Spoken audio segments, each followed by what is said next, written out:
देखिए cooling jackets हमारे जो जेडोज हैं 13 पॉइंट्स जेडोज हैं उनको दी गई हैं और इसका मोटिव ये है कि आप देख रहे हैं कि गर्मी बहुत ज़्यादा पड़ रही है। तो एसी जैकेट्स हैं ये जो अभी हमने सैंपल के तौर पर देखने के लिए भी इनके क्या क्या इफेक्ट्स आते हैं हमारे 13 पॉइंट्स पर जेडोज को दी गई हैं। इससे क्या कुछ राहत मिलने की उम्मीद है? देखिए इसीलिए दी गई हैं भाई, इससे कुछ हमारे जेडोज जो है धूप में खड़े होकर के ड्यूटी करते हैं तो इनसे उनको क्या राहत मिलती है। अगर राहत मिलती है तो फिर इसमें आगे हम फर्दर कार्रवाई। अभी केवल सैंपल के तौर पर ही, प्रयोग के तौर पर ही केवल 13 पॉइंट्स पर दी गई। इसी हेलमेट्स का भी हमने सुना है, लेकिन फिलहाल हमने एसी जैकेट्स का ही प्रयोग करके देख रहे हैं। उसके बाद अगर देखते हैं एसी हेलमेट्स का भी अगर कुछ होगा तो जरूर यूज किया सर। एक तो इसका वेट थोड़ा ज्यादा है और बर्फ भी थोड़ी, मतलब ये जो दिया है ये जल्दी पिघल जाती है, ज्यादा देर नहीं चलती। जैसे गर्मी में है 2 घंटे, बस 2 घंटे तो में उसमें कूल पैड लगे हुए हैं, कूल पैड जो लगे हुए हैं वो 2 घंटे में ही वो हो जाता है।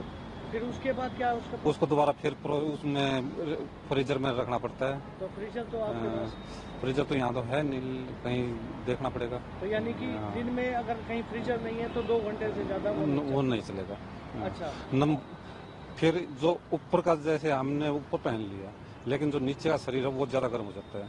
यानी कि शरीर में आधा शरीर गर्म और आधा ठंडा। हाँ, वो ज्यादा गर्म हो जाता है। तो ये भी नुकसान का, ये भी नुकसान है यानी कि इसमें भी आपको लगता है कि हाँ, मैं सुबह जो डाला नीचे के पैर में बहुत ज्यादा गर्म हो गए। ऊपर ठीक है लेकिन नीचे ज्यादा। अच्छा, इसके बाद जो ऊपर जैकेट दी गई है उसकी क्या वो है? वो उसमें वो फैन लगे हैं, वे जैसे फैन चलेंगे तो ठंडी, इसको ठंडा रखेंगे ना। इसका जो ये जो आइस क्यूब दे रखी है, इसको इस पे लगेंगे भी हवा तो ठंडा हो जाएंगे।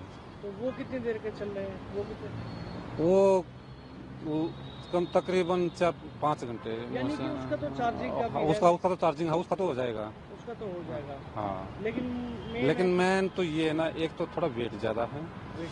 हाँ, फिर एक ये आधा शरीर को ना, आधा शरीर बीमार वो करने वाले, नीचे गर्म शरीर हो जाता है, आधा शरीर जो है वो ज्यादा गर्म हो जाता है। इसका ये कभी ये ना हो कि साइड इफेक्ट दूसरा बीमार वाला ना हो जाए, ये सब चीजें ध्यान में रखना पड़ेगा। तो लेकिन कुछ राहत मिलती है जब आप धूप ना, राहत तो जब तो मिलती है, जब तो राहत मिलती है, जब तो राहत मिलती है, लेकिन साथ के साथ फिर वो पैर जलने लगते हैं। इसका मैंने ये एक वजन ज्यादा है ना, वजन के उससे ज्यादा देर पैर ही नहीं जाएगी।